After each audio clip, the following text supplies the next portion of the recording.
మా తెలంగాణ రాష్ట్ర కలల సాకార దీప్తిగా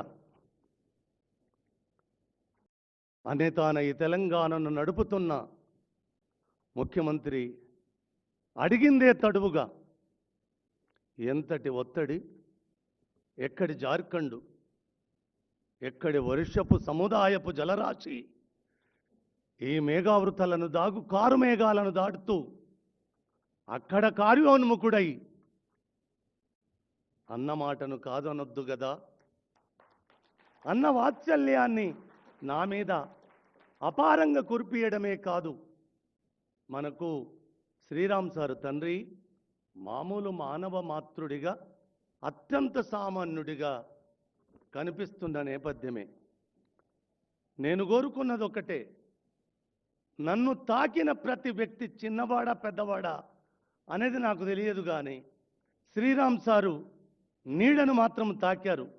మరి ఆకాశం ఎత్తు నన్ను నిలబెట్టిన మీరు కూడా ఆ అంతర్యామిని, అన్ని తానై నడిపించే ఆ మూర్తిని మీరు కూడా ఆ నీడను తాకాలని కోరుకున్న నా కోరికను మన్నించినందుకు నిజంగా గుండె నిండుగా కృతజ్ఞత చెప్తున్నాను తండ్రి. మీకు ఒక్క మాట చెప్పాలి, సద్ది తిన్న రేవుదాలు వాళ్ళ బిడ్డ సచ్చదాకా అన్నం ముడుతుందా అని మా అయ్య చెప్పేవాడు. ఆ కృతజ్ఞతకు నిలువెత్తు పరాకాష్ఠగా తెలంగాణ చిరునామాగా వెలుగొందుతుంది. అందులో ఇలా ఒక్క మాట కృతజ్ఞత చెప్తాను సార్, ఇప్పుడు చెప్పాలి. నేను 10 నెలలు 10 సంవత్సరాలు నిద్రాహారాలు మాని నిజంగా నా తెలంగాణ, మా అమ్మ ఒకరి చేతికి నేపథ్యంగా కట్టుబడున్న నేపథ్యం ఎప్పుడు విముక్తం కలుగుతుందా అని కలగన్నప్పుడు నాకు రేవంత్ ఒక్కడే కనబడ్డాడు సార్. కనబడ్డ తడువుగా ఎన్ని విస్ఫోటనాలు సార్. ఆ పని నేను ఒక మనవి చేస్తాను సార్, ఎందుకంటే బరువైన మాటలు, ఒళ్ళంతా వణుకుతుంది నాకు. నిజంగా ముఖ్యమంత్రి హోదా నుంచి చూసినప్పుడు ఈ సభ చాలా చిన్న సభనే అనుకుంటాను.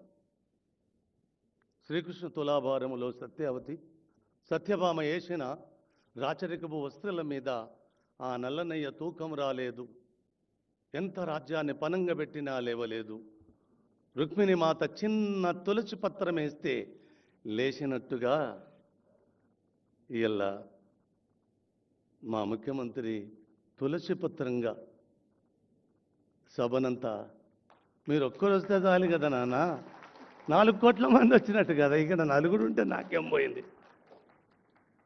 నరజాతి సమస్తం పరపీడన పరాయత్వం అన్న నేపథ్యము నుంచి నరజాతి మొత్తం సుభిక్షంగా పచ్చగా వర్ధిల్లాలి, ప్రాణకోటి కూడా వర్ధిల్లాలి అని కలగడున్న ప్రకృతికి ప్రతిరూపమైన సారు అశిత బాష్పాలు. ఆ పుస్తక ఆవిష్కరణ మీ చేతుల మీద ఇవాళ జరగడము ఎంత ఆనందం అంటే, ఈ వేదిక మించి ఒక మాట చెప్తాను, నాకు ఈ అవకాశం మళ్ళీ రావచ్చు, వస్తుందిలే, రాకపోతే అడిగిపోతుంది, కానీ ఒక్క మాట చెప్తాను. మనం ఇద్దరం కలిసిన నేపథ్యం ఎంతటి అలజడి, ఎంతటి విస్ఫోటనం సృష్టించిందో లోకమంతా చూసిన సత్యమే. కావున ఒక్క మాట ఈ వేదిక మీద నుంచి మీకు చెప్పాలి.